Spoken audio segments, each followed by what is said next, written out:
مجھے اچھی طرح یاد ہے کہ 99 کے شروع میں نے غالباً یہیں اسی ہال کے اندر اپنی ایک تقریر میں یہ کہا تھا کہ ہمارے اس اسٹڈی کے مطابق 2005 اور 6 کے بعد پاکستان انرجی ڈیفیسٹ کا شکار ہو جائے گا اگر ہم نے اپنی پاور جنریشن کیپیسٹی کو آگمنٹ نہ کیا.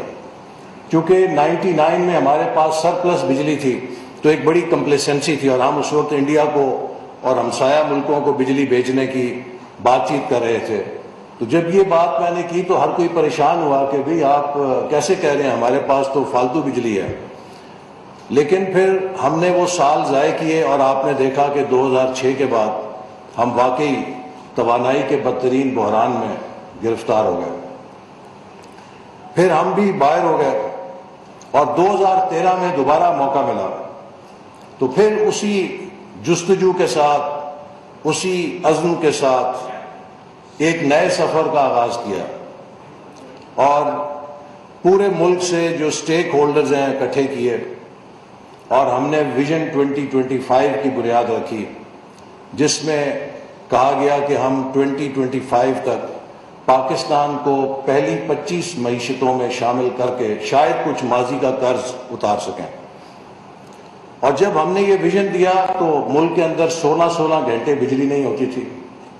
کوئی دن نہیں گزرتا تھا کہ خود کش بمبار نہ پھٹے. تو جو اس وقت کے بکرات اور سکرات تھے وہ مذاق اڑاتے تھے ٹی وی پر بھی اور ان مذاکروں میں بھی کہ یہ آپ کیسی باتیں کر رہے ہیں کہ جس ملک میں 16 گھنٹے بجلی نہیں، آپ اس کو پہلی 25 معیشتوں میں شامل ہونے کے خواب بیچ رہے ہیں. لیکن آپ نے دیکھا کہ پھر 2017 میں پرائس واٹر ہاؤس کوپرز نے ہمارے اس سفر کی تصدیق کرتے ہوئے کہا کہ اس رفتار اور پروجیکشن پر پاکستان 2030 تک دنیا کی پہلی 20 معیشتوں میں شامل ہو سکتا ہے. تو وہ ایک قسم کی ٹیسٹیمنی تھی، ایک قسم کی انڈورسمنٹ تھی.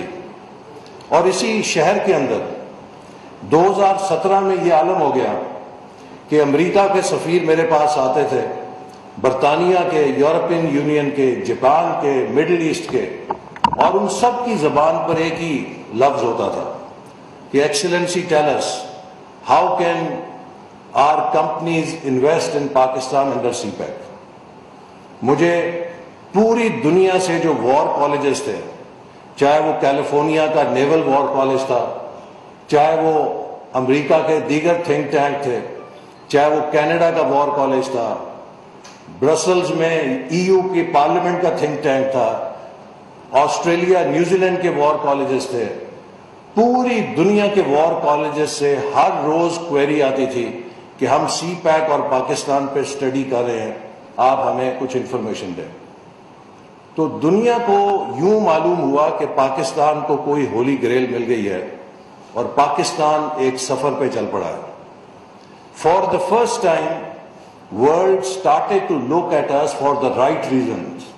Investment potential of Pakistan, not for any security operation, not for any security threat from Pakistan, but they thought that here is a country جو کسی ایک جیو اکنامک انٹرپرائز کا حصہ بن گیا ہے اور اب ہم اس کے ساتھ ملیں. لیکن شاید دنیا تو سی پیک کی اہمیت کو جان گئی، ہم کنٹینیوٹی آف پالیسی کی اہمیت کو نہیں سمجھ سکے، اور پھر ہم نے ملک کے اندر حالات میں تبدیلی پیدا کی. اور پھر آج جب 2022 میں اسی منصب پہ واپس آیا ہوں جو میں نے 2018 میں چھوڑا تھا، تو فرق یہ پڑ گیا ہے کہ 2018 میں جب میں نے حکومت چھوڑی تھی تو پاکستان کا ڈیفنس بجٹ بھی 1000 ارب تھا اور پاکستان کا ڈیولپمنٹ بجٹ بھی 1000 ارب تھا. نہ ڈیفنس ڈیولپمنٹ کی قیمت پہ تھا اور نہ ڈیولپمنٹ ڈیفنس کی قیمت کے اوپر تھی. دونوں 1000 ارب اپنے رائٹ کے اوپر تھے.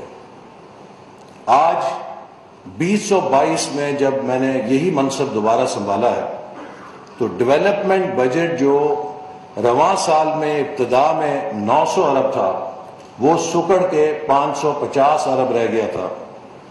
اور اس کے لیے بھی اپریل میں وزارت خزانہ نے سرکولر جاری کر دیا کہ 4th کوارٹر کے لیے there will be zero release.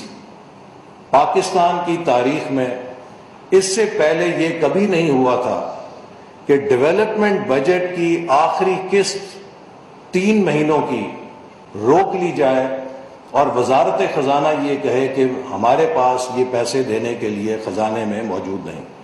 میں ڈپٹی چیئرمین پلاننگ کمیشن تھا جب ہم نے ایٹمی دھماکے کے بعد اقتصادی پابندیوں کا سامنا کیا.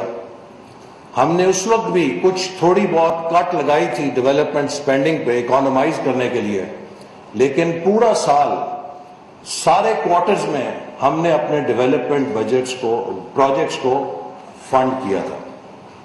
تو میرے کہنے کا مقصد یہ ہے کہ آج ہم ایک غیر معمولی صورتحال میں کھڑے ہیں، اور میرے جیسے شخص کے لیے کہ جس نے 2 دفعہ پاکستان کی مستقبل کے حوالے سے خواب دیکھے اور ان میں رنگ بھرنے کی کوشش کی، آج جب کہ ہم 75ویں سالگرہ منا رہے ہیں تو 50ویں سالگرہ سے 75ویں سالگرہ کا یہ سفر کوئی بہت تابناک یا حوصلہ افزا نہیں ہے.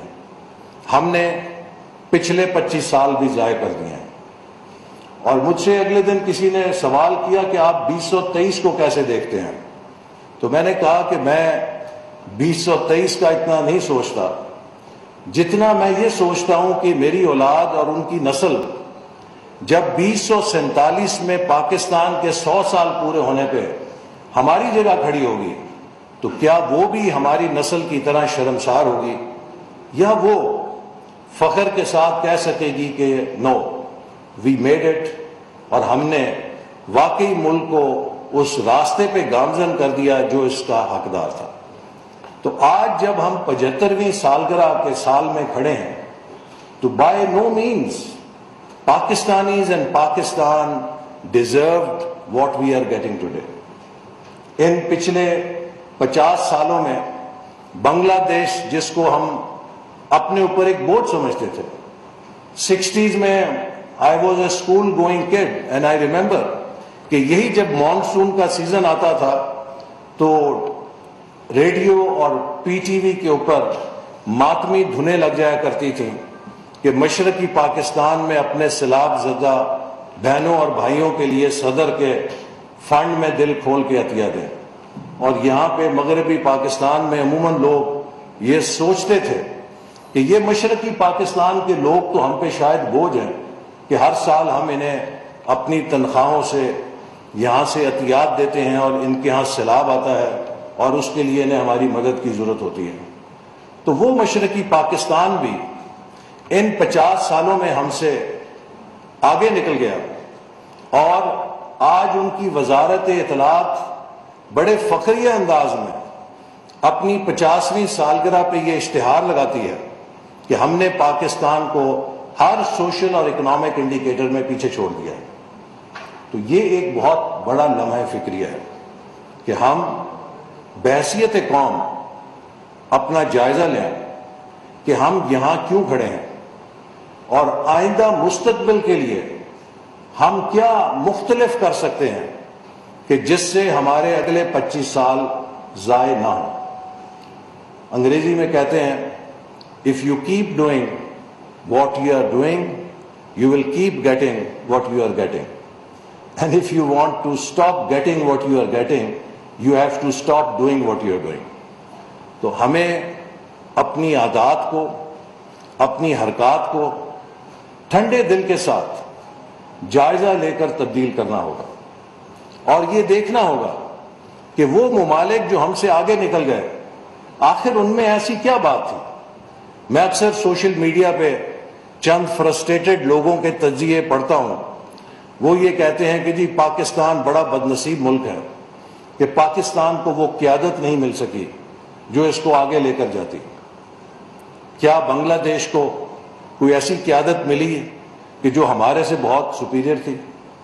کیا بھارت کو کوئی ایسی قیادت ملی جو ہم سے بہت زیادہ سپیریئر تھی؟ اسی بر صغیر کے ہم جیسے ہی لوگ ہیں اور کوئی ان میں زیادہ فرق نہیں ہے. اور میں آپ کو یہ بات بھی دعوے سے کہہ سکتا ہوں کہ میں نے اس بات کا مشاہدہ کیا ہے ان ممالک کو دیکھ کے کہ اگر ان ممالک میں پاکستان سے کرپشن زیادہ نہیں ہے تو کسی بھی لحاظ سے کم بھی نہیں ہے، لیکن اس کے باوجود وہ ہمیں پیچھے چھوڑ گئے ہیں. تو میرا خیال ہے کہ آج جو ہم اقتصادی اور معاشی تجزیے کر رہے ہیں ان کو ہمیں 3 حصوں میں جدا کرنا پڑے گا. ایک ہمارا وہ سٹرکچرل پرابلم ہے جو 75 سال سے ہمیں ٹیک آف نہیں کرنے دے رہا. میں اکثر 2013-18 میں کہا کرتا تھا جب سی پیک کا ہمیں ایک بونس ملا کہ قدرت نے ہمیں تیسری دفعہ ٹیک آف کا موقع دیا ہے. اگر ہم نے اس موقع کو ضائع کر دیا تو پتہ نہیں پھر کب ملے گا. فرسٹ ٹائم 60s میں ہمیں ٹیک آف کا موقع ملا. ہم نے 65 کی جنگ کا ایڈونچر کیا اور خود کو گیٹ اپنا کریش لینڈ کر لیا، اور اس کے بعد وہ سفر ہم سے علیحدہ ہو گیا. ارلی 60s میں دنیا کہتی تھی کہ ایشیا کے اندر next emerging Japan is Pakistan, اور 60s میں جب Habib bank plaza building Karachi میں بنی تو east of Karachi it was probably the tallest building. لیکن ہم نے اپنی سفر اور سمت بدل لی. دنیا اس سمت پہ چل پڑی جس پہ ہم چل رہے تھے اور ہم کسی اور سمت میں نکل گئے. دوسرا جو ہمیں ٹیک آف کا موقع ملا وہ 1991 میں ملا جب نواز شریف صاحب کی پہلی حکومت میں ہم نے اکنامک ریفارمز متعارف کرائیں، ڈی ریگولیٹ کیا پاکستان کی اکانومی کو، پرائیویٹائز کیا، لبرلائز کیا، اور وہ شعبے جو آج پاکستان کے اندر سب سے زیادہ روبسٹ گروتھ دے رہے ہیں، چاہے وہ ٹیلکوز ہیں، چاہے وہ فائنینشیل سیکٹر ہے، اس کو ریاست کے شکنجے سے نکالا. پرائیویٹ سیکٹر بینکس کو اجازت دی، پرائیویٹ سیکٹر ٹیلکوز کو اجازت دی، اور آج آپ پاکستان میں دیکھیے کہ جو سب سے زیادہ گروتھ ہے وہ اگر ہے تو ان فائنینشیل اور ٹیلی کمیونیکیشن کے ان سیکٹرز میں ہے جہاں یہ پرائیویٹ انٹرپرائز آئی، اور اسی طرح دیگر اصلاحات متعارف کرائیں. لیکن کیا ہوا؟ اس حکومت کو 2 سال میں رخصت کر دیا گیا، اور بھارت جو اس وقت تک ہم سے پیچھے تھا، منموہن سنگھ جو ان کے وزیر خزانہ تھے، وہ سرتاج عزیز صاحب سے وہ ایس آر اوز کی کاپی لیتے ہیں جو پاکستان نے متعارف کرائیں، اور 2 سال کے وقفے کے بعد وہ بھارت میں وہ ساری ریفارمز رفتہ رفتہ لے کر آتے ہیں، اور بھارت تسلسل کے ساتھ اس ریفارم ایجنڈے کو اپنا کر چلتا ہے تو سن 2000 میں بھارت پاکستان کو اوورٹیک کر لیتا ہے. تو آج جو سب سے بڑا سبق ہے وہ یہ ہے کہ آپ کو میں دنیا میں بہت سے ممالک گنا سکتا ہوں کہ جنہوں نے ہماری جتنی کرپشن کے باوجود ترقی کر لی ہے، لیکن ایک ملک آپ میں سے کوئی مجھے نہیں گنا سکتا کہ جس ملک نے سیاسی بے یقینی، پالیسیز کے عدم تسلسل کے ساتھ، پالیسی ریورسلز کے ساتھ ترقی کی. چونکہ جو ریفارم ہے اس کو کامیابی کے لیے کم از کم ایک ڈیکیڈ درکار ہوتا ہے. اگر ایک 10 سال کا تسلسل نہیں ہوگا تو کتنا بھی آپ اچھا کام کریں وہ نتائج نہیں دے سکتا.